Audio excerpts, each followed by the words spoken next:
Masih cuma semua ya. Lalu seberapa kali kita jatuh dalam dosa dan menyakiti Tuhan? Boleh katakan? Jujur? Oke, terima kasih untuk kejujuran.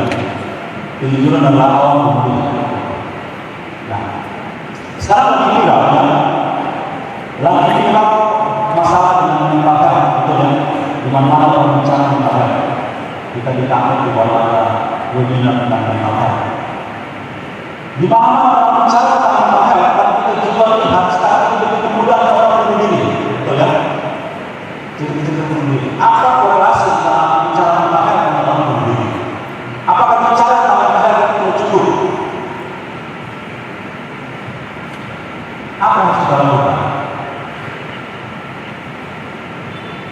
Seolah-olah sekarang ini bunuh diri itu adalah solusi terbaik untuk menyelesaikan masalah ini. Ilmu yang tinggi, pendidikan yang tinggi itu tidak cukup untuk membuat orang hidup bijaksana. Kasus bunuh diri kita berapa orang bodoh? Karena punya uang, kaya, punya kenalan. Beberapa kasus dibuka mahasiswa yang dari sekolah. Seolah pendidikan dan pengalaman hidup itu cukup membuat orang sempat tahan di tengah-tengah kesulitan ini. Baru-baru ketika kesempatan untuk KKR di satu SD, lalu dia bilang bahwa coba kita ingat masa-masa kita sekolah dulu, ya, mungkin angkatan kita lah ya di kelas S, di kelas D. IQ itu sangat dianggap, betul ya? Kita berkejar-kejar untuk dapat nilai yang tinggi, angka yang tinggi. Tapi coba sekarang tanpa bermaksud menyakiti orang lain yang menyombongkan diri. Coba kita ingat, kita yang nilai paling rendah masih bukan sekolah dulu, dengan kita punya teman-teman yang nilai tinggi. Sekarang coba kita lihat hidup kita mana yang bisa bertahan dengan kesulitan. Sepertinya hidup tinggi tidak cukup buat orang bisa bertahan dengan kesulitan. Lalu dulu kita yang jurusan biologi, saya jurusan biologi, jurusan IPA yang sangat diagungkan. Semua orang bekerja-kerja untuk masuk ke jurusan yang dibanggakan. Tapi sekarang dalam fakta membuktikan, justru yang diambil jurusan keuangan mereka yang tidak punya bos. Orang guru-guru masuk IPA, guru-guru masuk jurusan biologi, fisika, punya bos jurusan apa? Fisika, sosial, bahasa. Seolah-olah sekolah itu tidak cukup mempersiapkan orang menghadapi kesulitan hidup. Makanya ada yang bilang apa? Ijazah kamu membuktikan kamu pernah sekolah, tapi tidak membuktikan kamu pernah berpikir dan kamu bisa bertahan dalam hidup ini.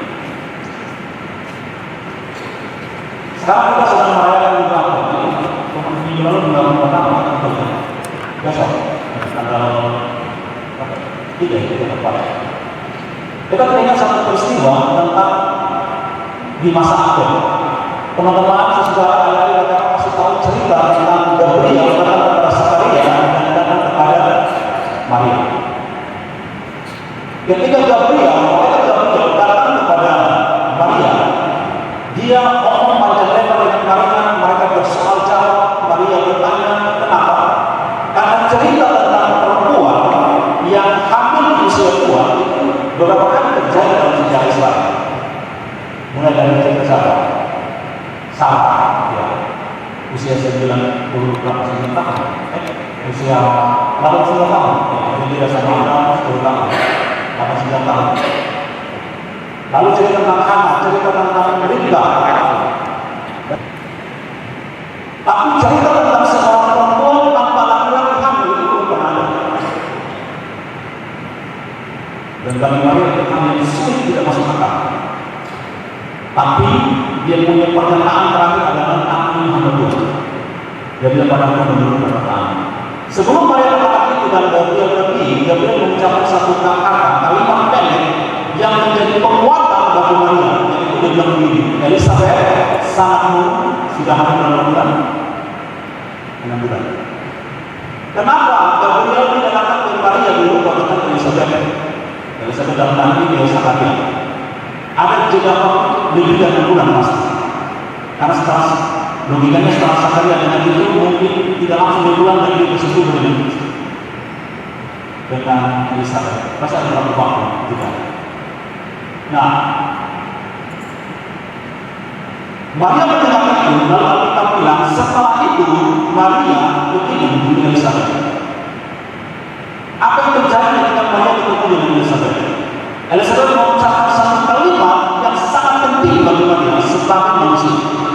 Jadi Elizabeth bilang begini, siapakah aku sehingga ibu Tuhanku dapat menghubunginya? Itu kalimat yang kalau mendengar apa biasa-biasa, tapi bagi Maria itu penguatan yang luar biasa. Dia sudah mendengar Tuhan yang mengutus darinya, lalu dia mendengar dari manusia. Kita ingat Elizabeth itu adalah istri dari seorang imam besar.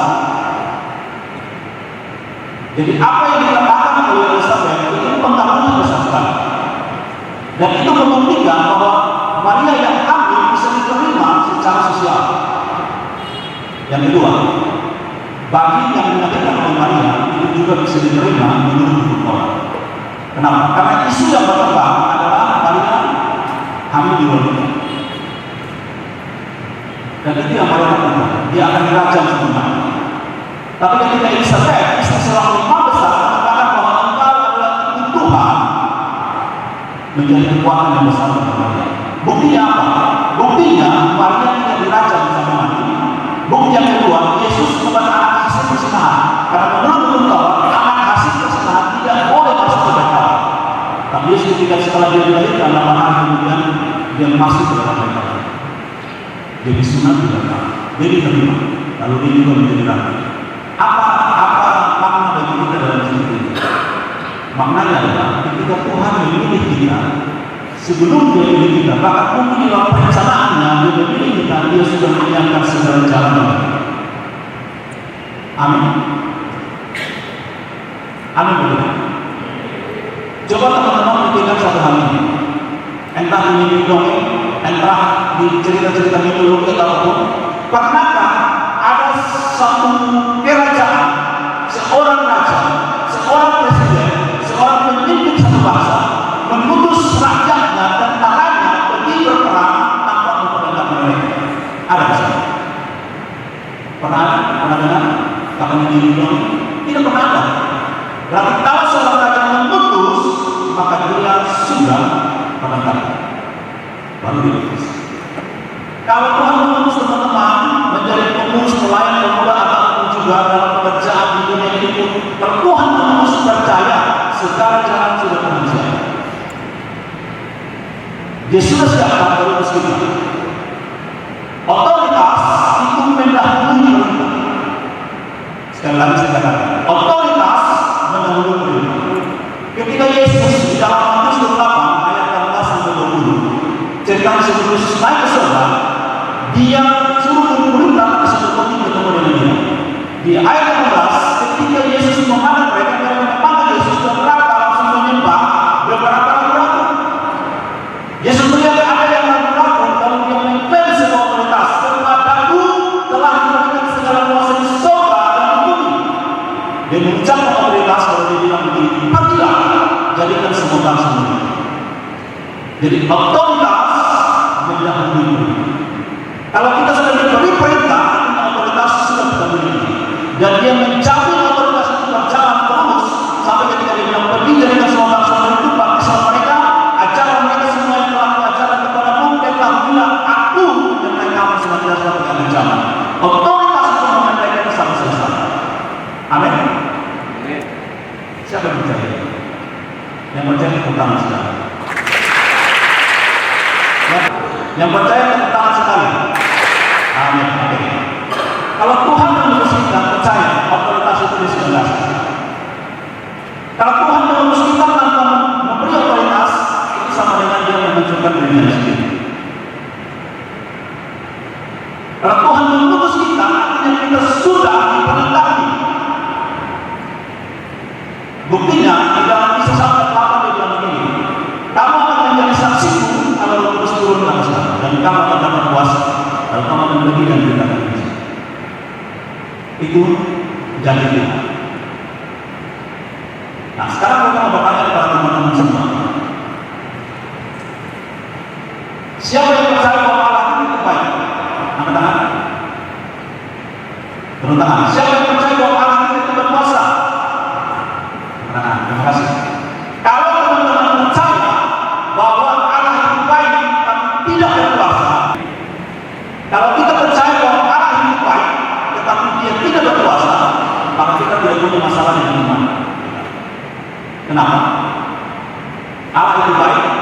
dia tidak berkuasa. Oke? Terima kasih. Hal yang baik tapi tidak berkuasa, maka kita tidak punya masalah dengan iman. Kenapa? Karena dia menciptakan semuanya, tetapi dia tidak berkuasa untuk orang yang berbuat jahat. Itu fakta yang kita lihat. Next. Kalau kita percaya bahwa Allah itu berkuasa tapi tidak baik, kita tidak punya masalah dengan iman. Kenapa? Karena dia menciptakan semua, tapi dia juga tidak berkuasa menghukum orang-orang jahat. Nah, next. Tapi kalau kita percaya bahwa Allah itu tidak berkuasa, kita punya masalah dengan iman. Ada tantangan besar dalam iman kita. Kenapa? Oke, Allah itu baik, tapi kenapa dia biarkan kejahatan? Dia tidak berkuasa untuk mengatasi kejahatan.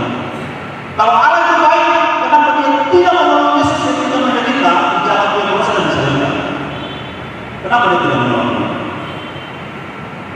Makanya orang-orang yang bilang, kalau engkau Mesias turun dari salib, kami percaya engkau Mesias. Coba teman-teman, 1-2 menit ke depan, coba kita tanya baik-baik, apakah ada masalah dengan saya? Dulu ketika bagi sakit kita bilang ini, Tuhan kalau engkau tidak sembuhkan mereka, kita percaya tidak ada. Kita punya masalah di mana sama sakit? Karena kita menderita dan stres frustasi yang penyakit selama 6 tahun. Kita percaya engkau tidak ada. Tapi itu doa seorang stres. Kenapa? Karena kita bicara dengan Tuhan, kalau engkau tidak sembuhkan mereka, berarti tidak ada.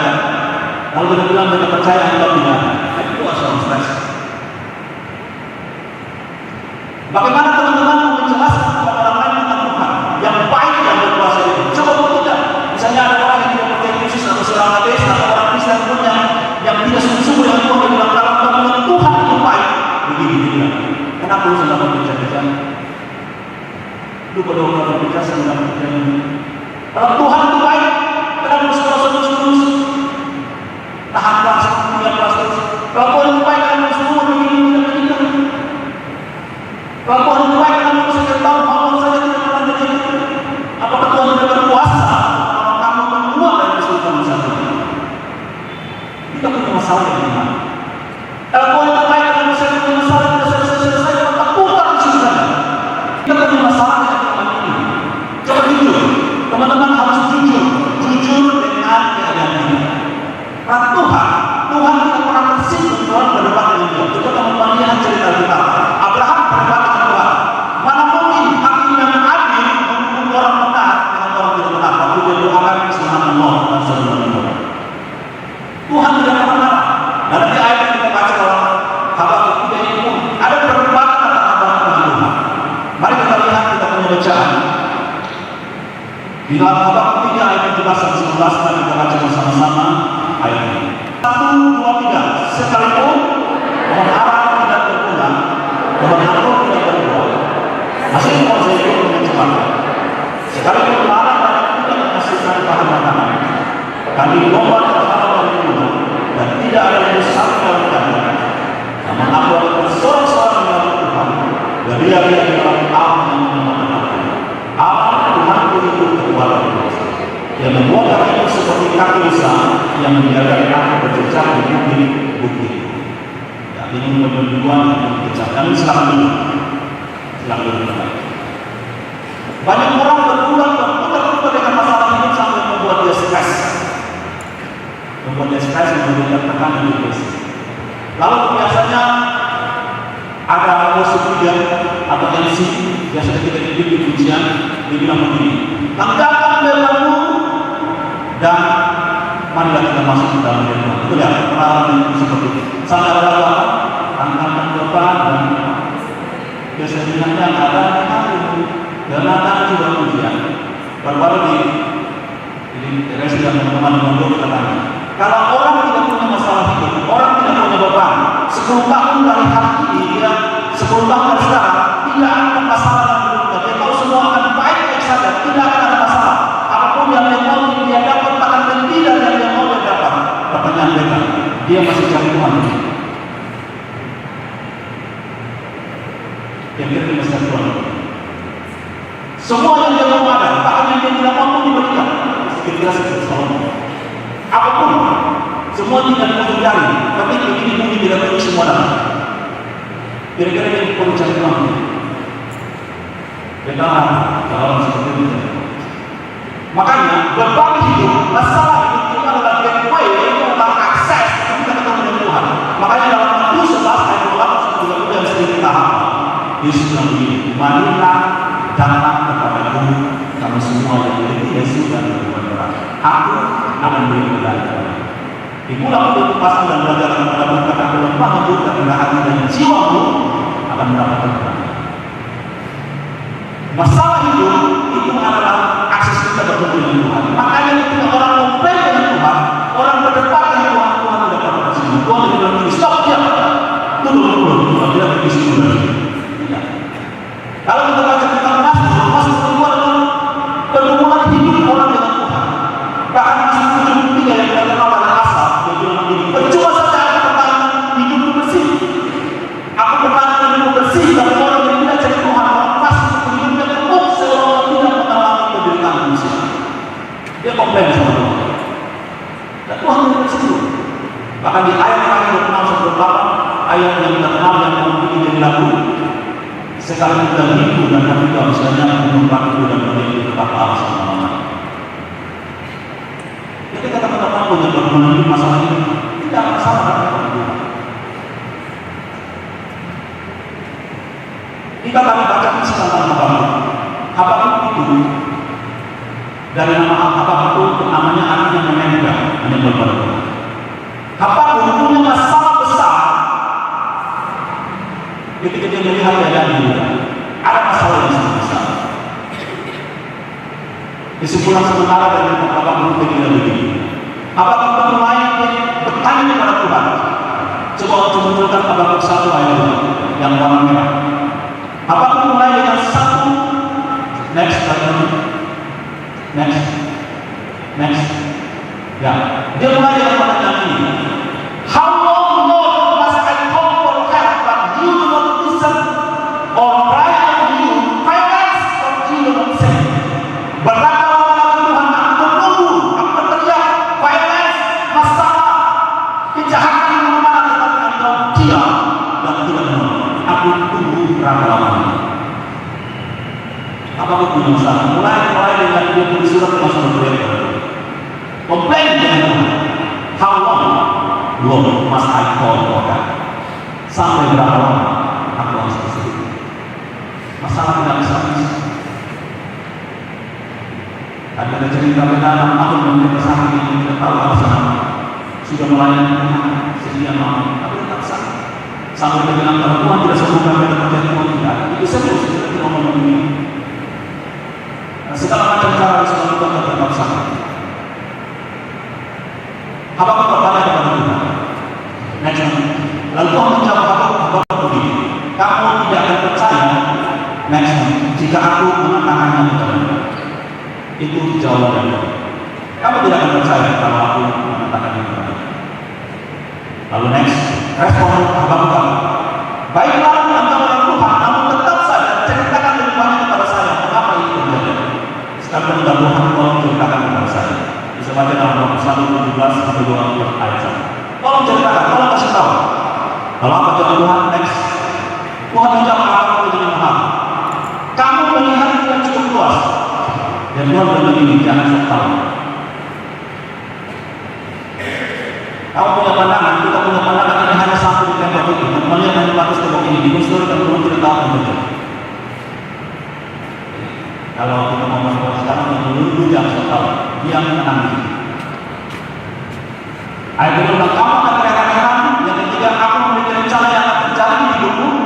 Yang keempat, aku bilang aku belum beritahukan karena kamu tidak akan percaya kalau saya kasih tahu. Kamu belum siap untuk percaya. Ayub dalam kisahnya, Ayub punya kemakmuran kesejahteraan itu hanya satu pasal. Yang 40 pasal itu dia hancur-hancuran. Dia buku 40 pasal dalam hidupnya sampai muncul 40 pasal kedua ayat 2 dia bilang aku tahu engkau sanggup melakukan segala sesuatu dan tidak ada rencana gagal. Aku tahu. Hanya butuh 40 sampai 21 pasal. Nah, kau butuh berapa pasal? Mau berapa pasal? Dan itu cerita bagaimana kita butuh dan takut untuk eyes of the Lord. total komitmen untuk benar-benar berserah kepada Tuhan dalam 6 tahun. Walaupun kita sudah melayani dari tahun 94 di pemuda di Indonesia. 5 tahun kemudian, 4 tahun kemudian kita sakit. 6 tahun 2002 baru kita bisa terpaksa sakit. Jadi kita mulai itu dengan penyakit yang menjadi.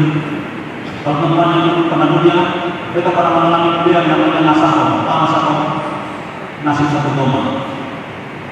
Mulai semester 1 IP 2,9 2,8, semester 3 1,5. Mereka stres dengan kehidupan yang sakit ini. Tapi ya, ini survei dengan oke. Jalan, Tuhan berproses dengan semuanya. Next, kemudian apapun sebuah doa yang tadi kita sudah baca dalam 17 dan 19, dia berproses dengan Tuhan sampai dia menutup suratnya dengan sebuah nyanyian kemenangan. Sekalipun pohon ara tidak berbuah dan seterusnya. Kita sudah baca tadi. Dia nyanyikan semuanya. Next. Jadi tidak ada salahnya untuk bertanya kepada Tuhan. Apakah pertanyaan mengapa Tuhan?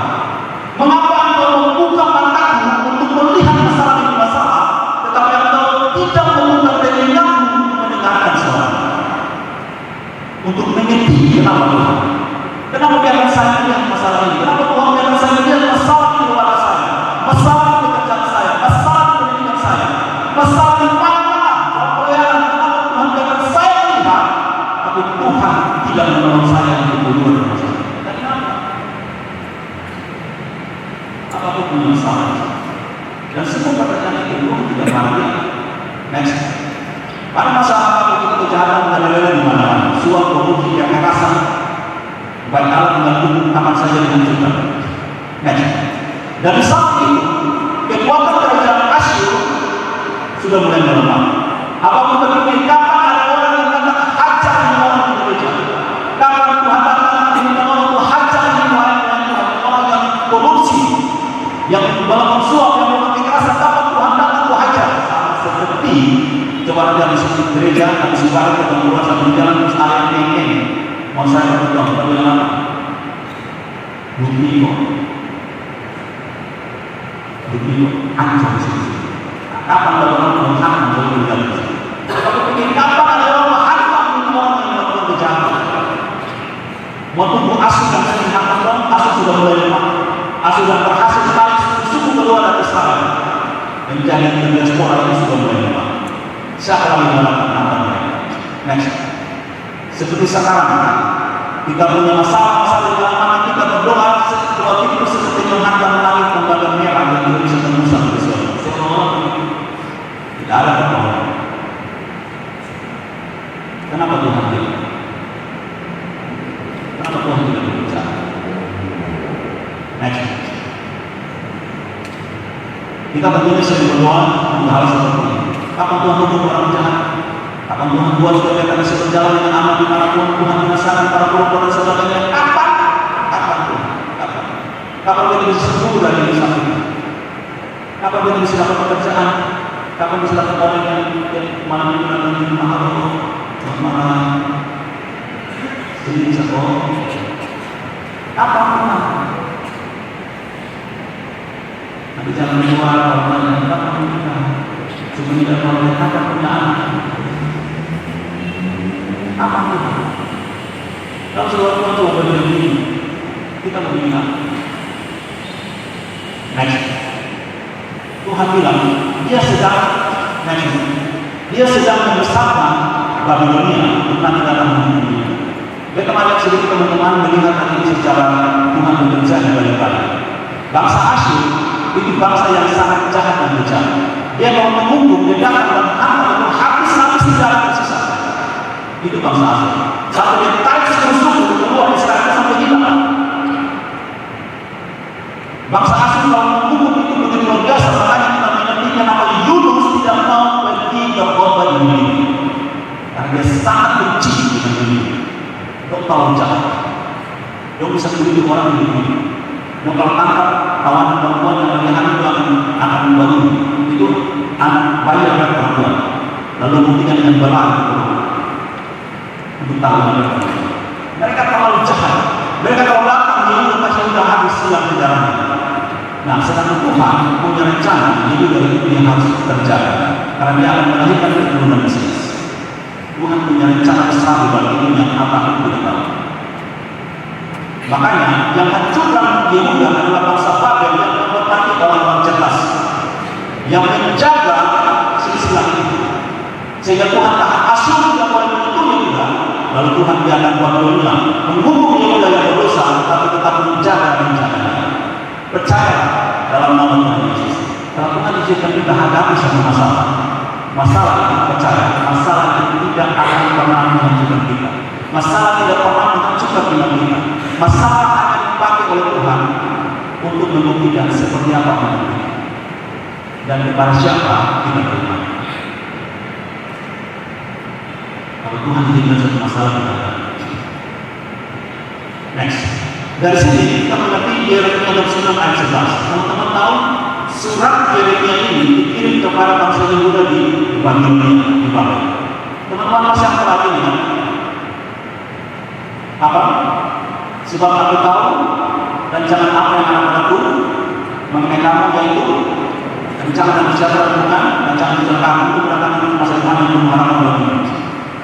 Babel itu dihukum oleh Tuhan, Yehuda dihukum oleh Tuhan melalui bangsa Babel karena mereka berdosa. Tapi bagaimana mungkin Tuhan bilang kamu pergi ke sana untuk dalam rencanaku, kamu pergi ke sana untuk damai sejahtera, untuk kecelakaan. Ada sesuatu yang dibagi layar yang tidak mengerti tentang rencana Tuhan. Tapi dia punya rencana dan dia sanggup menjaga rencana. Ada satu cerita yang kita mendengar ini. Waktu Abraham dipanggil Tuhan dalam Kejadian 12 ayat 1 dan 11.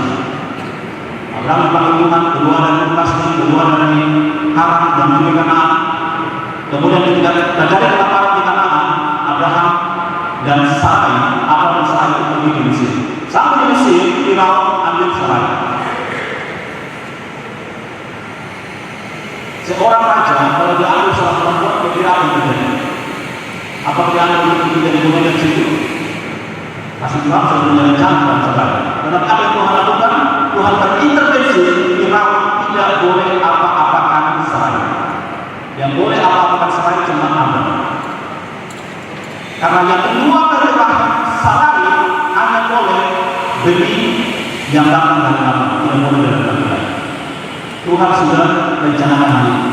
Makanya dia jaga Sarai, Firaun tidak boleh sentuh Sarai. Besoknya Firaun memberikan Sarai kepada Rasul kedua akan masuk memberikan berbagai macam perkataan. Kalau Tuhan sudah memilih kita, percaya Tuhan akan memilih kita. Kita akan baik-baik saja sekaligus kita tidak baik-baik. Amin. Kita akan baik-baik saja. Next. Sekalipun jalan kita tidak baik-baik, tapi kita tetap akan bersukacita karena Tuhan.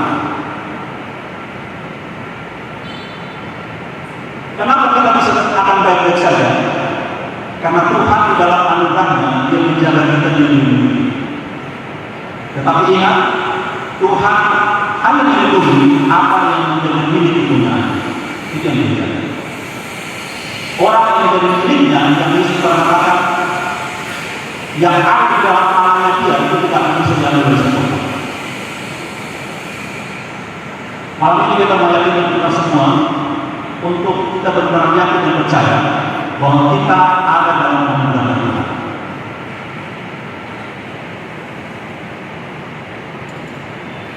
Teman-teman kalau baca di bagian bawah di situ ada 3 jenis kematian dan hari baru. Kalau kita bicara soal kematian, itu kita bicara soal 3 jenis kematian. Yang pertama adalah kematian tubuh ini, yang kedua kematian roh kita, dan yang ketiga kematian kedua, yaitu di mana kita akan terpisah dari Allah selama-lamanya. Orang-orang yang masuk neraka. Ketika ada orang memutuskan untuk makan buah yang Tuhan larang, mereka mengalami kematian rohani. Karena Tuhan sudah katakan, siapa yang makan buah ini, dia pasti mati. Dia akan mati. Mereka makan, waktu itu secara tubuh mereka tidak langsung mati, tapi mereka mengalami yang namanya kematian rohani. Apa bukti mereka mengalami kematian rohani? Ketika Tuhan mengatakan, mereka lari di dalam Tuhan. Mereka takut dan mereka bersembunyi. Mereka sudah mengalami kematian rohani. Lalu setelah itu kalau kita baca dan kita bersama dan seterusnya, mereka mengalami kematian tubuh. Kalau Yesus tidak datang menghidupkan kembali roh mereka, maka mereka akan mengalami kematian hidup, yaitu terpisah dari Allah SWT. Di dalam ketentuan Tuhan Allah dalam waktu yang tepat, Dia mengutus Yesus Kristus datang untuk menyelamatkan orang-orang manusia kita supaya kita tidak mengalami kematian hidup.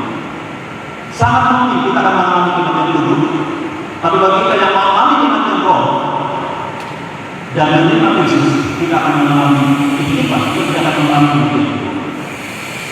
Yohanes 3:13 berkata bahwa Allah sudah mengutus anak yang tunggal supaya kami bisa percaya kepadanya beroleh hidup kekal.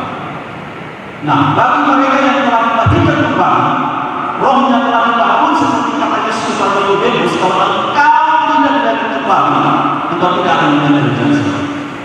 Teman-teman ingat, Nikodemus itu bukan orang yang berjahat, bukan pemabok, bukan berjahat. Nikodemus itu seorang pelayan Tuhan. Nikodemus itu seorang pemimpin orang Farisi. Itu bukan orang biasa-biasa. Jadi kalau teman-teman mau berdebat dengan Tuhan Nikodemus pasti kalah. Teman-teman mau ngomong tentang pelayanan dengan Nikodemus pasti kalah. Dan sangat mungkin Nikodemus sudah lebih senior dari Yesus Kristus. Tapi Yesus bilang kepada Nikodemus, kalau engkau tidak dilahirkan kembali, engkau tidak akan dilahirkan dari sorga.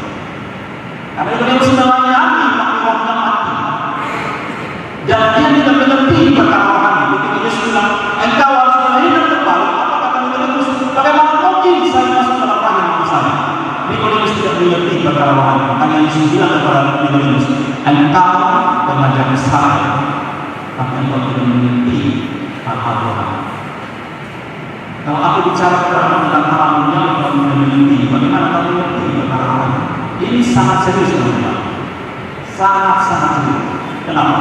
Karena kita di sekolah, karena kita di dunia ini, kita diajar, dididik untuk hanya bersibuk dengan hal-hal yang bersifat kelihatan. Makanya kalau kita mengurus satu perkara itu hanya sah kalau ada bukti apa? Fisik. Kalau bukti non fisik tidak bisa diterima. Padahal kita hidup di dunia yang kelihatan dan yang tidak kelihatan. Menurut proses Alkitab 16, Allah Tuhan di dalam Kristus menciptakan segala yang kelihatan dan yang tidak kelihatan. Dan yang tidak kelihatan itu yang Yesus omong dengan Nikodemus sengaja Israel menguasai untuk orang tidak mengerti. Ini jadi masalah. Teman-teman sibuk melayani, tapi kalau roh kamu tidak ditemukan, kamu selesai. Mau jawab, hidupmu selesai, kamu tidak akan melihat dari sorga.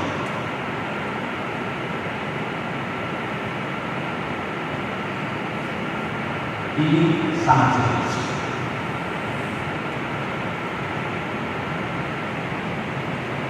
Coba mari kita masing-masing jujur dengan diri kita di hadapan Tuhan.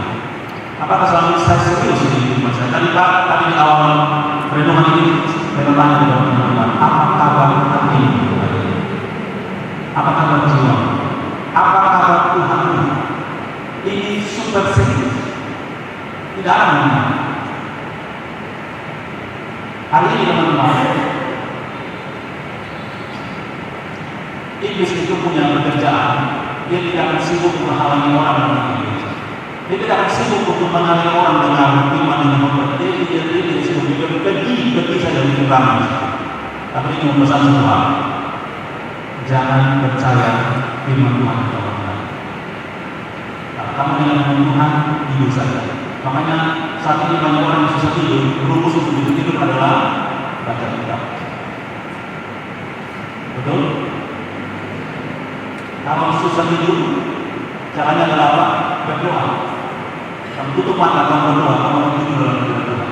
Amin. Rata-rata orang Indonesia main match itu menurut survei 5 jam dalam sehari. Tapi coba suruh dia bertahan dalam khotbah selama 1 jam. Coba suruh dia bertahan baca kitab 3 pasal selama. Dia menderita. Kenapa? Karena jiwanya, rohnya itu siap, rohnya mati. Dia begitu sehat tapi rohnya mati. Orang lihat orang yang dia di kampung, yang satu kampung pun satu punya di dekat. Tapi ketika teman mau makan, dia berdoa, dia berdoa. Pernah lihat? Ada. Dia cari orang di sini, MC di pesta di kampung, coba suruh dia doa. Bapak kalau mana berdoa, kalau baca Tuhan. Jadi dia berdoa. Kenapa bisa begitu? jiwanya mati, rohnya mati. Ini sangat serius. Kita punya tubuh ini karena ekspresi dari jiwa dan roh. Makanya Yesus bilang kepada Nikodemus yang kamu ini pengajar saya, tapi kamu tidak memiliki perkara orang. Sia-sia. Masalah bagi pemuda itu adalah identitas sendiri, eksistensial, pengakuan diri dan penerimaan. Kalau pada kita melayani, pelayanan kita itu adalah kita melayani diri kita sendiri. Kita kasih contoh. Misalnya saat ini kita lagi berdoa. Lalu ketika kita minta respon teman-teman semuanya duduk diam kaku. Lalu itu selesai ibadat mungkin ada di tangan dan kata Tuhan jahat sekali. Itu kita rasa bagaimana? Tersinggung, rendah diri. Kita mau kasih ilustrasi kita. Misalnya paas, kita tanya paas. Kalau paas ini kita kasih dua jenis jaket. Jaket yang satu harganya 500 juta. Teman itu ya, harganya 500 juta. Tapi ada syaratnya. Jaket itu tidak boleh dipakai, hanya simpan di kamar, dan tidak boleh ada satu orang yang tahu. Hanya boleh simpan di kamar. Simpan rapi-rapi kalau di tempat. Lalu kita kasih jaket yang kedua, harganya 5 juta. Itu terserah, mas mau apa terserah, pakai dimanapun terserah. Maka pas seperti dia terserah. 500 juta dan 5 juta. 5 juta. Masalah enggak? Kenapa? Karena kita ini butuh diterima dan diakui. Jadi kita begini. Orang kalau tidak diterima dan diakui masalah besar tapi tidak bisa berdiri dan menurut orang lain. Itu artinya kita punya berharap dengan kemampuan diri. Apapun yang kita lakukan itu, kalau Tuhan Yesus yang ada dalam kita, maka kita akan kasih makan itu bagi hal sebenarnya. Kita melayani untuk pengakuan diri, itu yang dia mau oleh Bapa. Dia melayani kalau dia komplain Yesus itu kita mata itu sekali. Mata undang Yesus, Yesus datang. Lalu maka senyum melayani yang lain, Maria yang duduk dengan Yesus. Lalu maka ketika dia mengalami stres, masalah mentalnya dia paling kepada orang yang dia undang. Kenapa kamu yang saya melayani sendiri? Kenapa tidak suruh Maria untuk saya? Itu orang yang mencari kita. Makanya kita melayani orang tekan kita, orang sini kita, itu menjadi tidak baik. Kita datang ke ibadah, kalau kita tidak ditoi ke ibadah, kita bilang memberi pantas dalam menjaga. Kita melayani, kalau orang putih kita harus pindah gereja. Belum kira hanya gereja yang rusak. Lalu kita pindah gereja yang lain baik-baik saja, gereja itu bermasalah. Kenapa? Masalahnya bukan di gereja, tapi menghakimi yang lalu tidak baik. Dia mencari pengakuan diri, dia kasih makan dan dia berharap tapi mandiri dan mengakuan diri. Kita pada diundang di satu gereja di kota Bekasi, kota ibadah dan kota seperti ini. Berapa tahun kembali? Kita harus selesai betul-betul. Lalu setelah itu, baik doa syafaat, baik ucapan terima kasih, kita punya nama tidak disebut satu kali. Saat itu berharap pengakuan diri seperti itu mau keluar dan setuju berdiri. Tapi dengan Tuhan terima kasih, Tuhan ajar kita untuk melayani tanpa mencari. Terima kasih Tuhan. Tuhan juga kita mengenal. Mari teman-teman jujur dengan kita teman-teman. Sadar cara menyelesaikan masalah yang paling pertama adalah sadar kamu punya pilihan seperti apa. Sadari realita yang kamu punya hati fungsinya. Makanya Yesus bilang, bukan yang masuk yang pada disiap orang, tapi yang kedua, yang itu yang hati. Teman-teman pemuda ini, kita mau jujur, punya yang warna merah. Kita di usia pemuda, kita punya persoalan dengan tiga hal ini. Kerja, kuliah, ini. Cuma tiga hal ini. Dan kita akan selalu diserang dan ditanya dengan tiga pertanyaan. Kita siap tidak menghadapi pertanyaan ini. Kalau kita tidak siap, itu akan menjadi masalah bagi kita dengan pemuda. Akan jadi masalah. Akan tidak. Lumpi bawah yang masuk dengan mata kemudian itu dosa boleh kita makan dan makan. Kita punya masalah sih. Coba jujur. Ketika orang tanya ke kita apa yang kita mau sampaikan? Apa yang kita mau kasih tahu? Next. Masalah dalam tekanan masalah. Teman-teman, dengarkan ini baik-baik. Kita tidak mungkin bisa menghindari dari tekanan masalah dalam hidup ini. Kita tidak mungkin bisa menghindari. Selama kita masih hidup di dunia ini, kita akan terus ditekan oleh masalah. Tetapi membiarkan hidup dalam tekanan masalah itu tidak wajar. Itu tidak benar. Hidup di bawah tekanan itu wajar, tapi membiarkan hidup di bawah tekanan diatur oleh tekanan itu tidak wajar. Kita tidak mungkin bisa menghindari dari tekanan masalah. Kalau orang dunia bilang begini, setelah masalah lewat baru kita bahagia. Tapi yang saya katakan, sekalipun kamu berada dalam keadaan yang kamu seperti itu janji. Dan cara hidup seperti itu yang buat kita berbeda dari yang lain. Next. Dan di tengah dunia macam ini, di tengah dunia yang lagi bermasalah ini, kita tetap akan baik-baik saja. Firman Tuhan dalam Mazmur 129 dia jangan bilang begini. Next. Firman Tuhan dalam Mazmur 129 dia jangan bilang begini. Kemana aku dapat pergi menjauh di dunia orang mati dan orang seberang lautan dan orang dan seluruh orang di mana pun ada. Kita tidak mungkin bisa menghindari dari Kudus. Dari sini kita bisa paham. Firman Tuhan katakan begini, aku tidak akan meninggalkan engkau. Sekali-kali aku tidak akan meninggalkan. Itu janji bagi kita semua. Sebab dari yang saat ini sangat betul bahwa dalam keadaan mudah bagi kita, Allah Tuhan juga tetap menyertai. Apapun, teman-teman tahu Mazmur 23 ada yang apa? Ayat 4 dan 5. Sekalipun aku berjalan dalam beberapa kelemahan, aku tidak takut bahaya sebab engkau bersamaku. Dia punya terjemahan asli sebenarnya. Oke. Indonesia menartikan lembaga keramat itu kita tidak tahu teman-teman bayangkan lembaga keramat itu seberapa lama. Ketika saya dalam turun di Indonesia kedua, saya dalam jalan di Kapagala, seberapa lama itu. Tapi di punya teks asli dan dalam bahasa Inggris dia bilang shadow of death. Sekalipun aku berjalan di lembah bayang-bayang maut, aku tidak dapat bahaya. Sebab Tuhan sedang. Teman-teman, ini ada cahaya.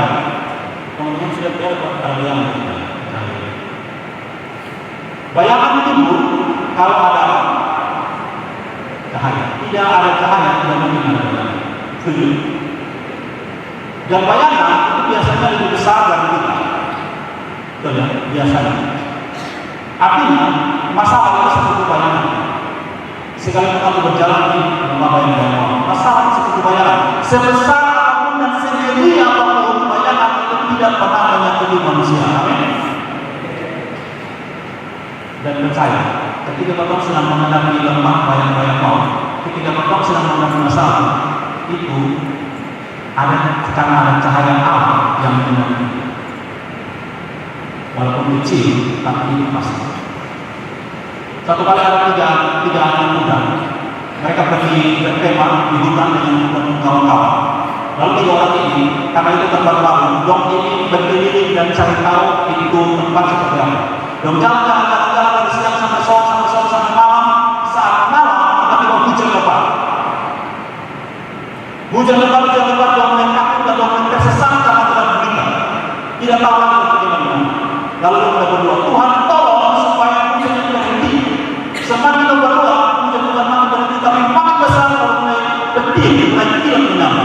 Dia mendekat karena dari pohon tumbuh dan segala macam terjadi. Mulai dihantam dengan bayang-bayang kekuatan dan ketakutan. Makin berdoa dan berdoa dia sudah sampai menangis batalnya, tapi hujan tidak berhenti makin menyala. Satu kali ketika sudah mulai stres, petir yang besar menyala. Langsung kemudian di ujung sana ada api di dalam kemah. Dan berdoa lagi, Tuhan tolong setia di dalam kemah, tolong sudah hujan berhenti dan petir berhenti, Tuhan tolong. Dan berdoa di dalam stres. Makin berdoa petir makin besar.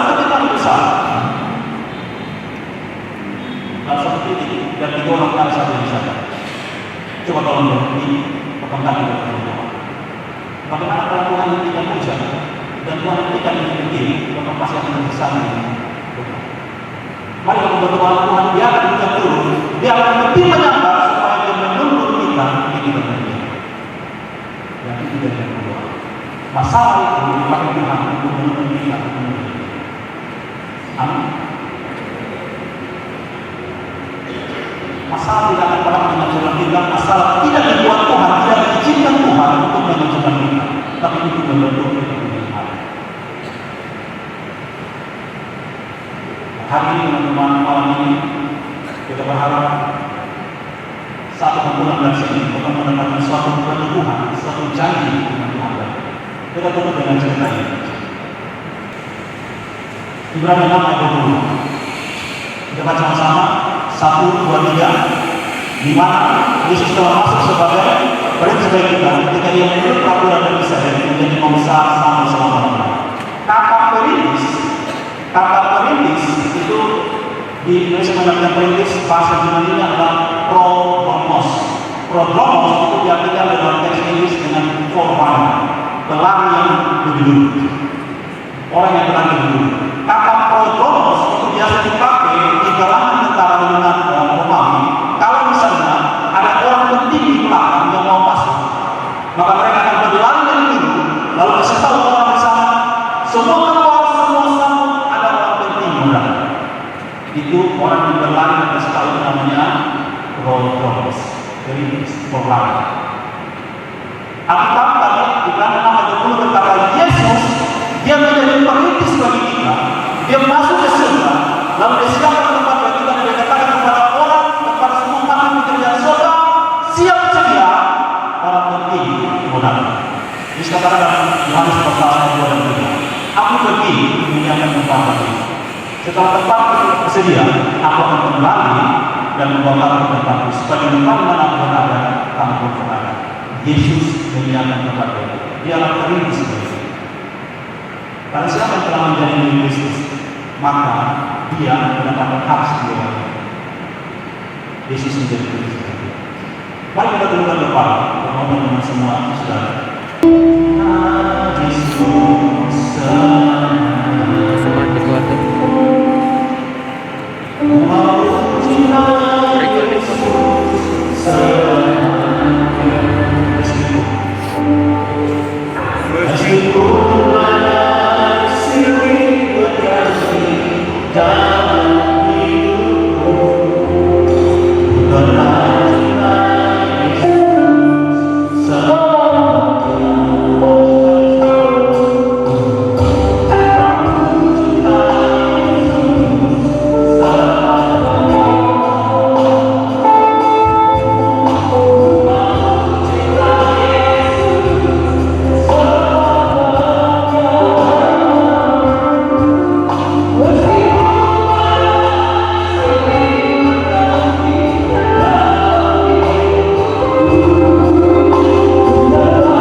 Dan pertama kali kita ajak teman-teman pemuda, bagi teman-teman sahabat yang hadir di sini yang telah mendengarkan firman Tuhan, dan teman-teman sahabat yang mendengarkan firman Tuhan